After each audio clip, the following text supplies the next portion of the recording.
Please take your seats.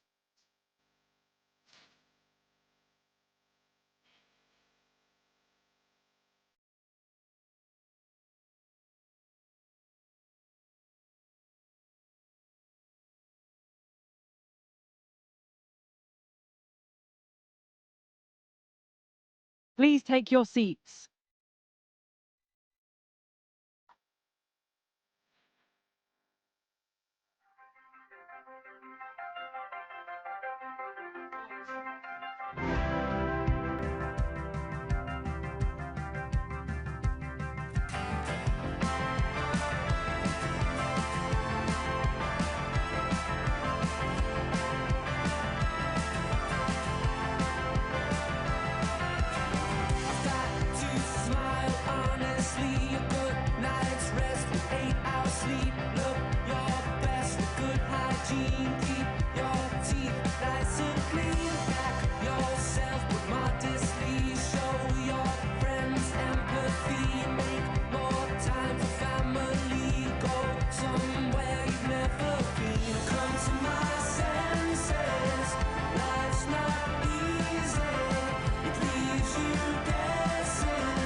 Come to my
Welcome conference. Welcome to this special conference here at the fantastic Congress House. Isn't it great to be here today in this historic building? We're here for a special conference. It feels like the sort of last day of term a bit today, doesn't it? It's kind of non-uniform day. Not for you today, Andy. Maybe we'll go and have a water fight later out the back if anyone's up for that. But we're here to announce who is going to be the next Labour leader. I can feel the tension in the air. The anticipation is rising. I know you're all looking for those special clues. Who's got their lanyard on? Who's got the tie on? Are their legs crossed? Well, all will be revealed very soon. It feels a bit like the tension we all felt on Wednesday night watching England play Argentina. I know. Wouldn't it have been nice if that was 369-1 on Wednesday night? But alas, it wasn't. And we don't have a World Cup final to look forward to, but we do have a new chapter, a new era of the Labour Party to look forward to. But before we turn the page, I just want to take a moment to consider the last chapter and pay a few respects, and I hope you will all join me in doing that. First of all, can I thank and pay my respects to Keir Starmer.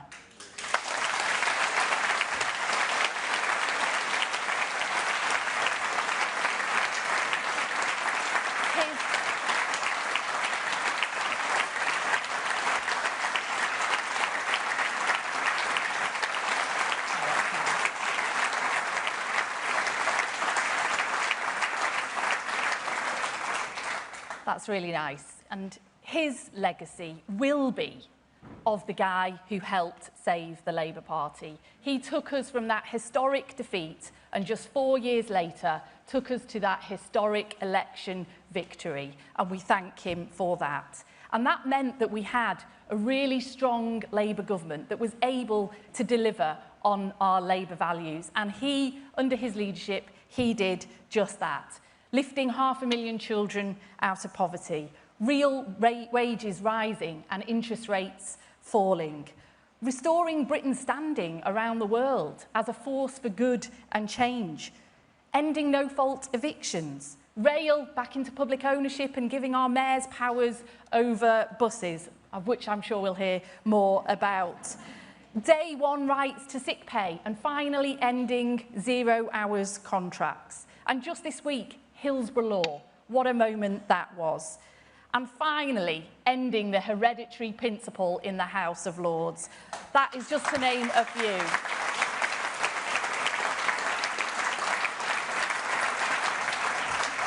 That is a legacy he can be very, very proud of. And can I also thank Keir and his team for the way in which they've conducted themselves in recent weeks, with dignity and with grace. Changing leader is never easy, but I'm really pleased and proud with the way that we have gone through this process as one Labour team. And that wouldn't have been possible without all of you in this room today. I want to say a big thank you as well to the candidates team, still a candidate, Andy Burnham. You and your team have really been incredibly respectful and generous throughout this process. Thank you for that.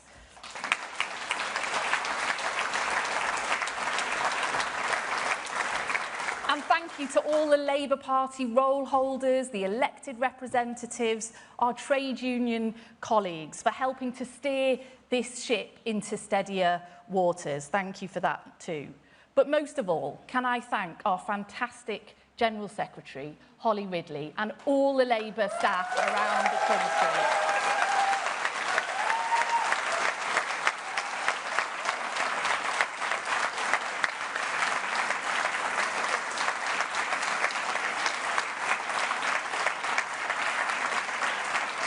Times of change are never easy. They can be very, very anxiety-making, as we all are well aware of. But you have been solid and steadfast, all of you, every single Labour Party member. And I strongly believe that we have come through this process stronger, more united, and showing the very, very best version of ourselves to the country. And this gives us a very strong platform as we enter this next chapter, this new era for Labour. People are crying out for change. They're crying out for hope, for agency over their lives. That's what Labour governments and Labour Prime Ministers are elected to deliver on. And I'm really confident with the foundations that we have laid, with the strong and united Labour team that we have, with our values, with our ideas, with our drive, and with our new leader at the helm, that we can rise to that challenge and we can change people's lives for the better. And we can, in doing so, restore faith in politics, restore trust in Labour. So, conference, let's be proud, let's be loud. Together we can do this. Thank you very much.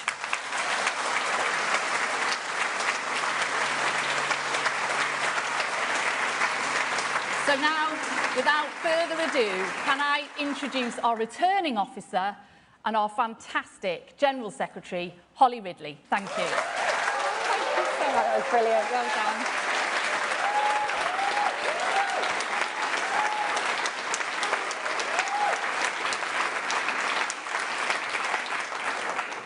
Thank you, Lucy, and good afternoon, everyone. It is always a privilege to see our party gathered together. The fact that we meet in Congress House, a place that embodies the enduring partnership between the Labour Party and the trade union movement. It is a fitting reminder that our strength comes not simply from the breadth of our movement, but from the values that unite us: solidarity, fairness, and a shared commitment to improving the lives of working people. I'm Holly Ridley, the General Secretary of the Labour Party and returning officer for the Labour Party leadership election. In a brief moment, I will hand over to Shabana Mahmood as Chair of the National Executive Committee to announce the new leader of the Labour Party. But first, I want to say a thank you to the Procedures Committee of the NEC for their leadership in overseeing this process and ensuring that it has been conducted fairly, and to the Labour Party staff for their professionalism and hard work throughout this period. But before we can announce the result, the returning officer needs to read a formal declaration. As returning officer, I formally declare that I am satisfied that this election has been carried out in the manner which is fair and fully compliant with the Labour Party rules. So, without further ado, I will now introduce Shabana Mahmood, Chair of Labour's National Executive Committee, who will announce the new leader of the Labour Party. Good luck.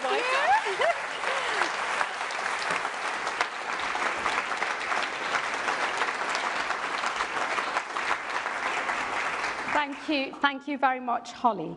As Chair of the National Executive Committee of the Labour Party, I have the honour of announcing the result of the Labour Party Leadership Contest 2026. This is the formal bit. Following the resignation of Sir Keir Starmer as Labour's leader, the NEC set out the procedures and timetable for a contest to seek his replacement. The returning officer has informed me that the requirements of that contest have now been met. It's hardly a nail-biter, folks. And so, despite the efforts of a lone MP, I can confirm that there was only one eligibly nominated candidate. Following the period of nominations by Labour MPs, one candidate received 379 nominations. Having met the threshold of 20% of the Parliamentary Labour Party, they were eligible to proceed to the next stage. One other candidate received one nomination and is not eligible to proceed. Among the affiliated trade unions and socialist societies, the one eligible candidate received 23 nominations in total. This included nominations from all 11 trade unions, comprising well over 5% of the affiliated membership. There being no other eligibly nominated candidate, it is therefore my honour to declare that the duly elected leader of the Labour Party is Andy Burnham.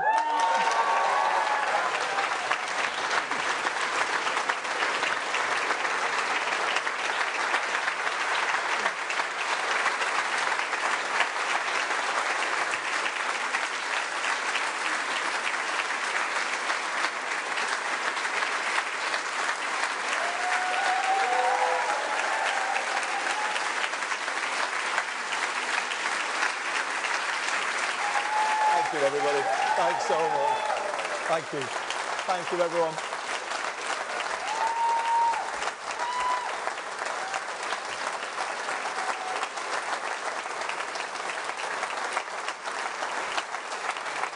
Thank you so much, everybody.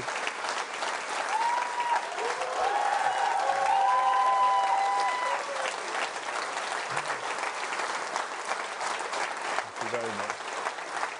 Thank you.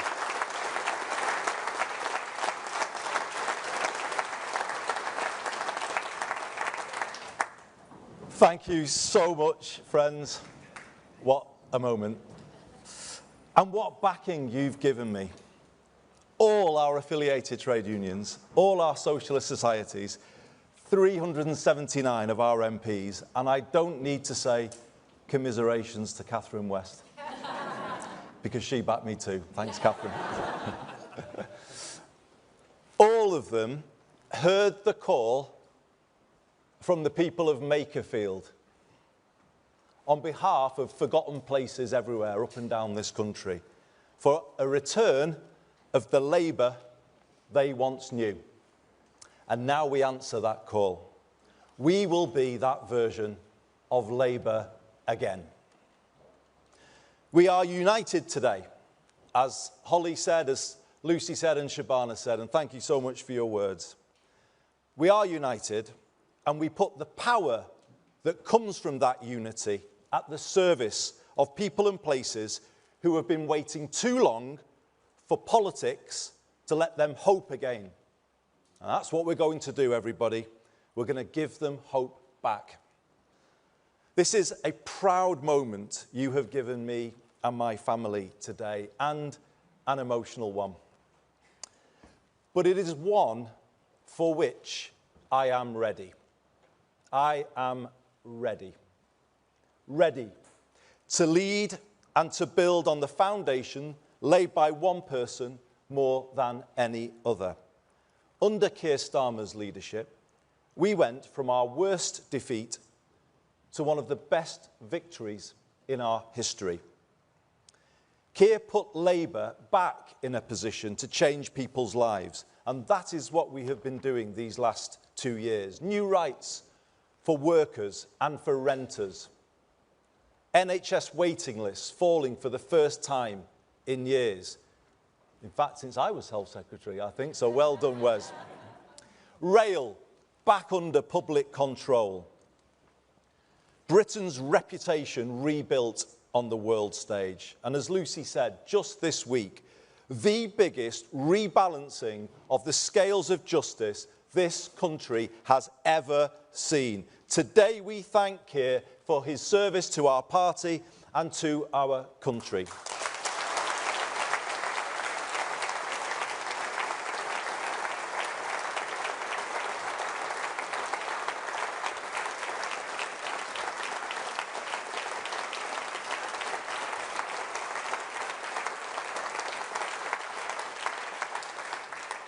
Ten years ago, he and I worked together, drawing up the original Hillsborough law in my office in the aftermath of the second Hillsborough inquest. And I drew on all of his legal expertise when I presented that bill to Parliament.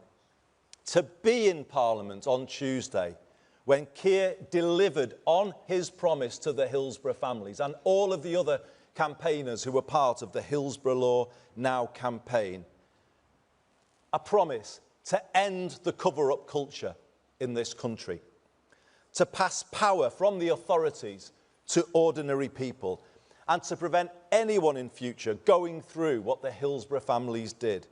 It felt to me like life coming full circle.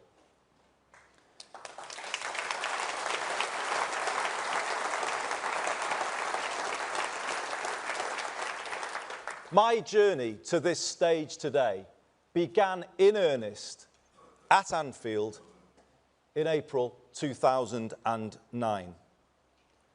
The COP made me confront the fact that this country does not work for working class communities like the city of my birth. In fact, it's worse. It turned its back on them. Political power was used viciously against them to protect vested interests. Economic power cruelly stripped with the deindustrialization of the 1980s, as it was against so many places up and down the land.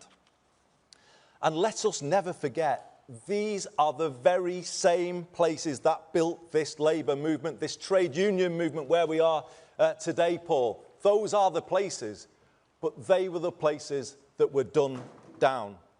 This labour movement, the trade union movement, was forged in the steelworks and ironworks of Sheffield, Scunthorpe, Port Talbot and Teesside, in the coalfields of South Wales, Central Scotland, Nottinghamshire, Derbyshire, Yorkshire and Lancashire, in the mills across the Pennines, west and east, in the shipyards on the Clyde and on the Tyne, and in the dockyards of Liverpool and here in London.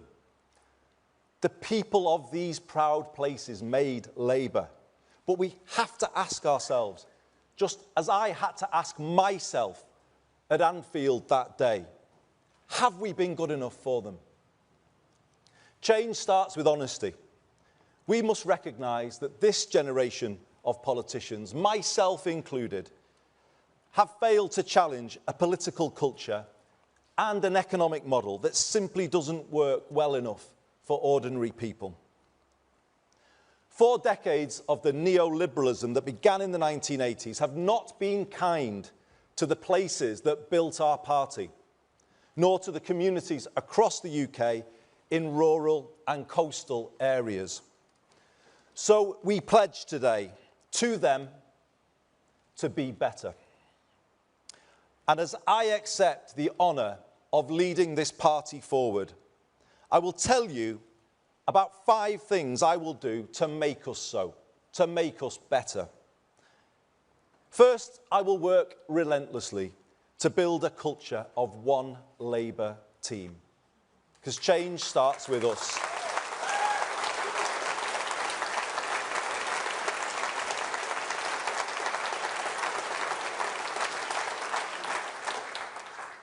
We won't beat Britain's new right if we are consumed by infighting and pulling in different directions.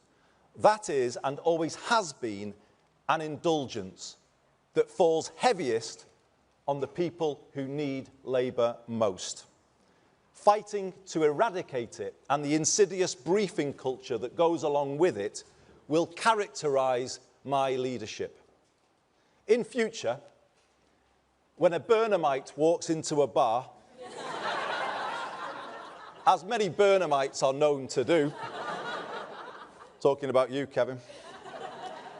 In future, when a Burnhamite walks into a bar, I want the barman to say, "Great to see you. We don't like factional politics in here."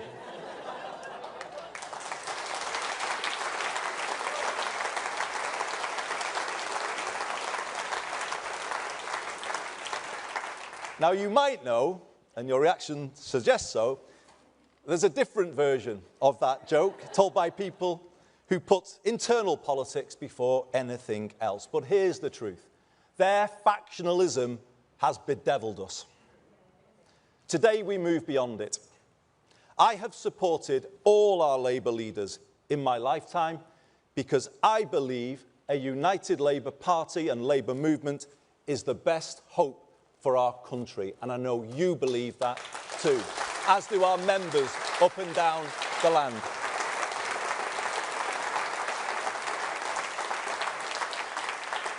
And I will lead this party in that spirit, not seeking to suspend or punish members who have principled views that may be different from mine, but building unity by respecting all shades of opinion. And contrary to what you may keep on reading, I haven't made any decisions yet about who will be in that top team, but I will soon. And when I have, you will see it reflects all parts of our party, all communities, and it will reflect your own place within this great party of ours. A stronger, more united Labour Party lifting up a stronger and more united Britain. And this brings me to my second change. I will work to build a new politics. The country is crying out for it. We might enjoy the point scoring against others. The public don't. How can politicians point fingers when living standards are falling and politics as a whole isn't working for them? It infuriates them and makes them switch off. In Makerfield, I decided to make a break with this. I said we hadn't been good enough. I told people what I would do to fix it.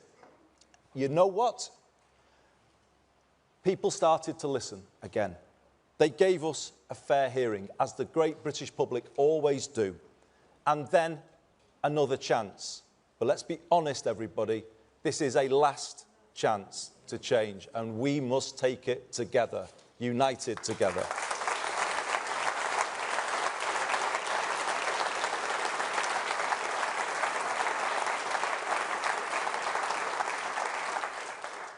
Tell people what we will do, rather than always going on about others.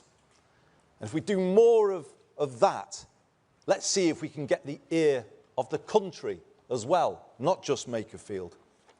Let's take a problem-solving rather than a point-scoring approach. Let's have the courage to fix the big things that politics has neglected, like social care, and have the conviction to go out there together and argue for our plans. And let's have the self-confidence to find common ground with other parties where we can. By seeking more consensus, we may just find the change we make is more lasting. We may find our political discourse in this country becomes that little bit less toxic, and we should be working to achieve that too. And the turbulence of the last decade may not quite feel as so inevitable as it does today. My third change is our political direction. Yes, we will work with other parties where we can, but doing so from the clarity of knowing exactly where we stand. As your leader, I will set a direction that is distinctively Labour.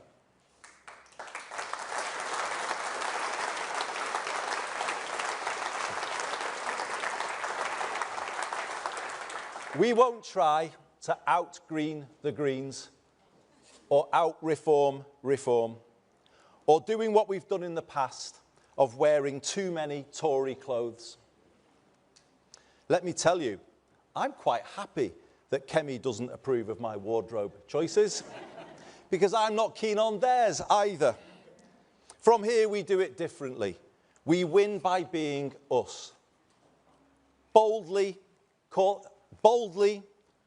confidently, authentically us. Labour.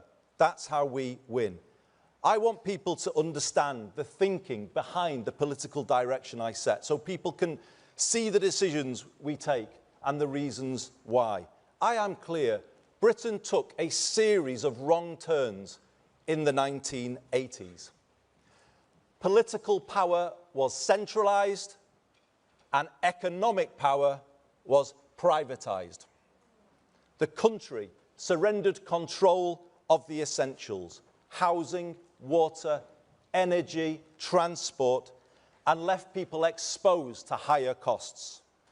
That in turn led to the concentration of more wealth and power in the hands of fewer people and fewer places. Large parts of Britain were deindustrialised without the power to set new ambitions for themselves.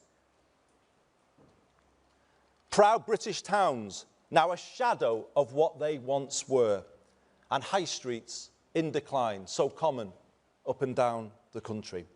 Slowly, at times imperceptibly, over 4 decades, political and economic power drained away out of our communities in every region and nation of the UK.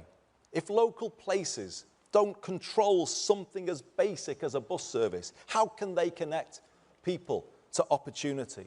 and turn things around. If the sell-off of council homes leaves the country chasing rents in the private rented sector through the benefits system and paying for temporary accommodation for thousands of families as they have to do here in London and elsewhere across the country, how then will we find the money to invest in prevention and improve people's lives? The truth is we can't.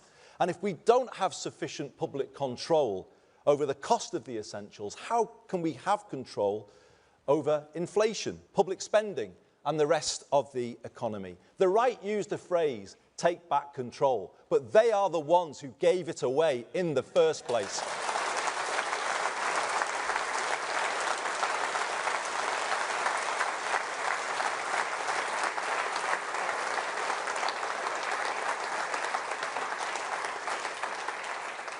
If we want an economy and a country that works for all people and places, which to me should always be at the very core of Labourism, then it requires a new path to the one we've been on for the last 40 years. The government I lead will confidently lay that path out starting next week. And that is why this change today is the most significant change moment in our politics for 40 years. It will take us to a country where life is more affordable and all people and places are lifted from where they are now. And conference, this is my fourth commitment to you. I mean it when I say all places. I will be a leader for the North, the South, the East and the West, for Scotland, Wales and for Northern Ireland.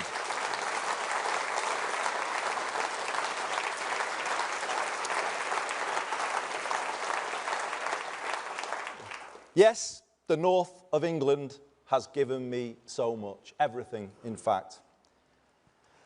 And in return, I have sought to give it the strongest voice I could. That was my job.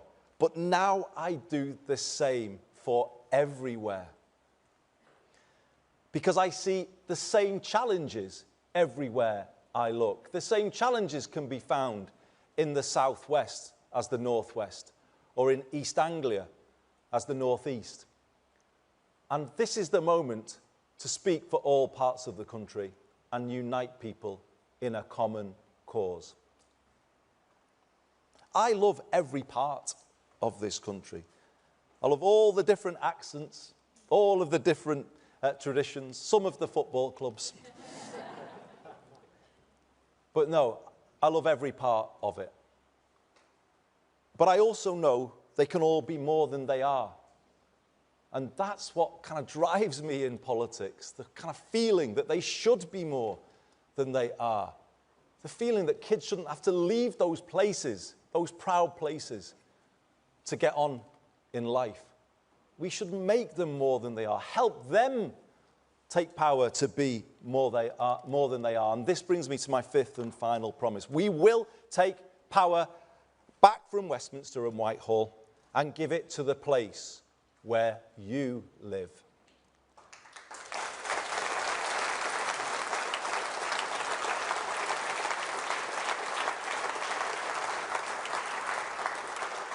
More power over life's essentials so you can make them work better and more affordable for people, just as my good friend Steve Rotherham is doing today as we are here meeting at the TUC in London. He is at a meeting, chairing a meeting of the Liverpool City Region Combined Authority, and he is presenting to that meeting a plan to put the entire Merseyrail network back in public ownership by 2028.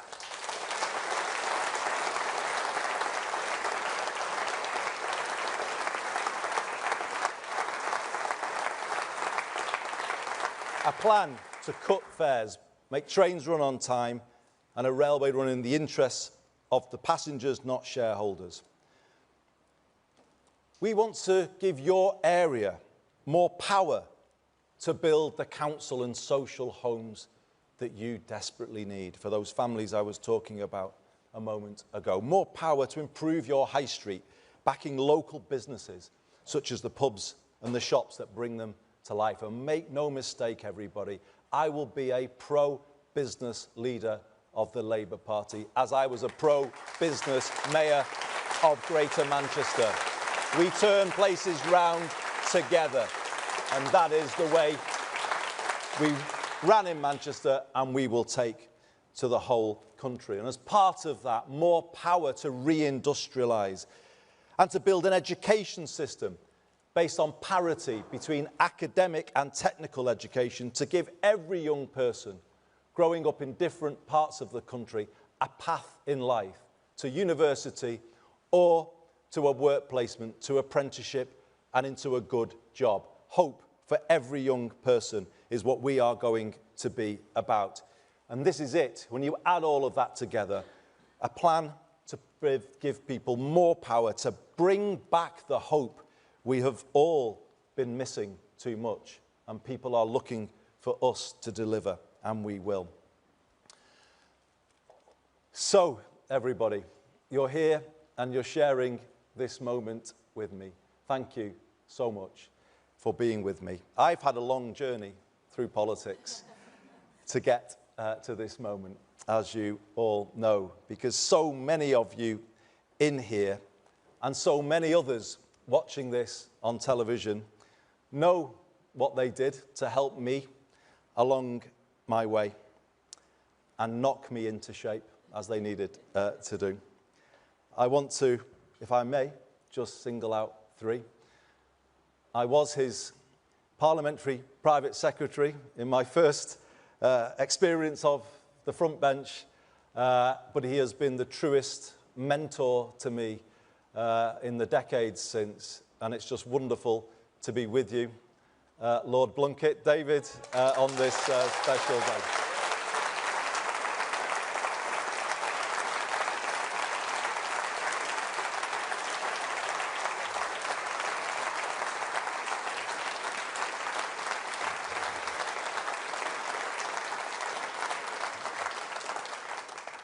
I would say he taught me everything I know, but no, he did. And certainly not about football.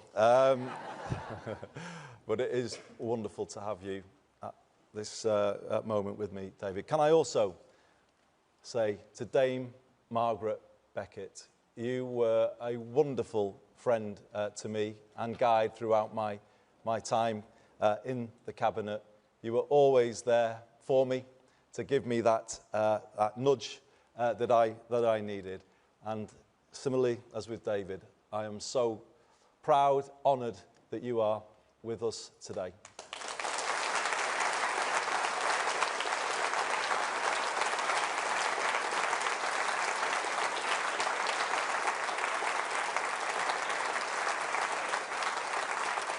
And sitting next to Margaret, for those of you who want somebody to blame,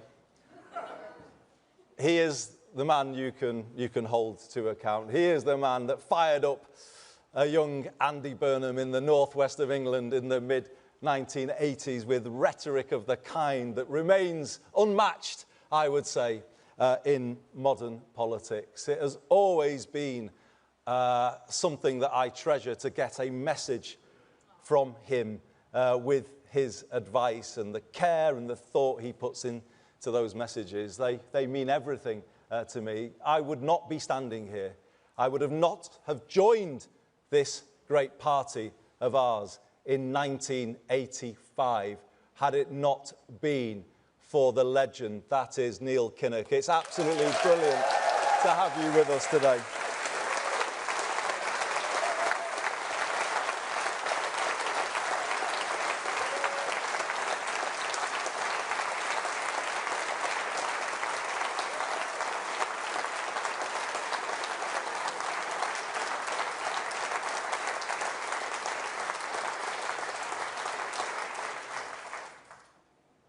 So many of you here who I can't name, so many watching, have helped me get here.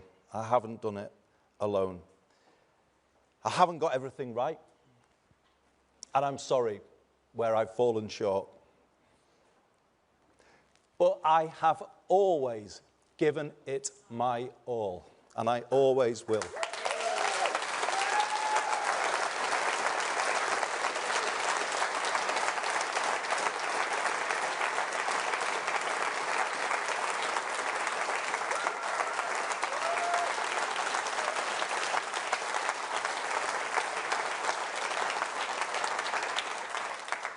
Truly, I've given this party everything I've had, but now it's done the same for me. I have listened and learned as I've gone along, you'll be pleased to know. And hopefully, I've got better as a result. You can be sure of this. I know what I believe after 25 years as an elected Labour representative. And I know what I want to do, working with you all. I have a plan. And what I also want you to know is that I won't change. I have a style. It's my style. I will always stay close to the ground, close to the people. Hopefully, still in my season ticket when the new season starts. In Cardiff on Tuesday. Brilliant just to meet and chat to people as they came up to speak. I will always stay the same because I draw my strength from people. I hear things, pick up straws in the wind as I was going about Manchester as my job as mayor, and I say to Kevin Lee, who's here today, and I want to thank Kevin, who's been such a staunch supporter and friend for me on this journey.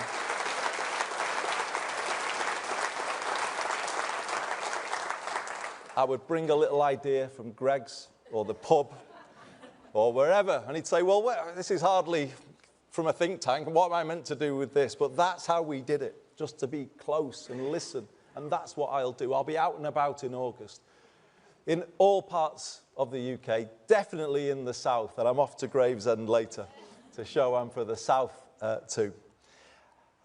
That's the way I've always done it, and it made me really proud recently. You might call it faint praise, but I took it as very serious praise. Someone said recently, Andy's all right.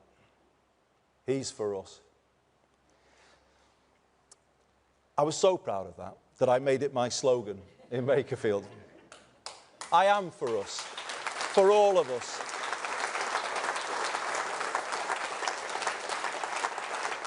And I want people to say once again that Labour are for us.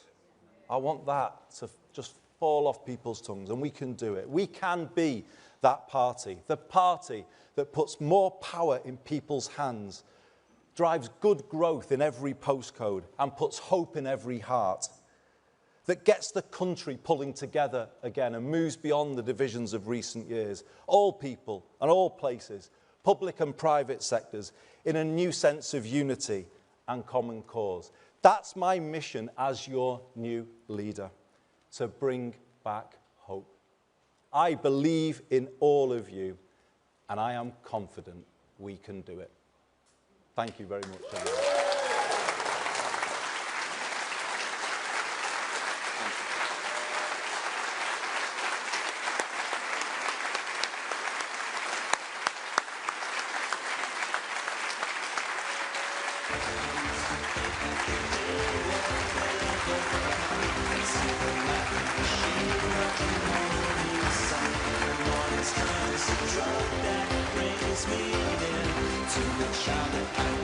Replaced by fear. I used to think that the day